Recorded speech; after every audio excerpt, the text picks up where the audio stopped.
Hello, come unbox my first hachipupu with me. For you those who don't know, it's like this popmart series that has a scent to it. This is the gummy series, so there's a lot of different flavors you could potentially have here.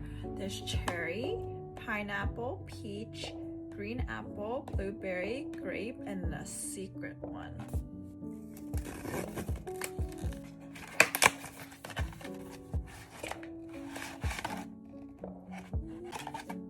It's the pink one. Here's the bag. Here's the back of it. Ta-da! It genuinely smells like cherry.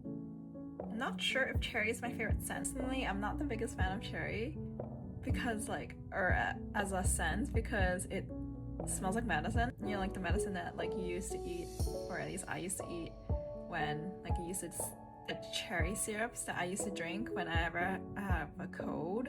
But I'm still really happy about this one. At least it's really cute. It's a pink color.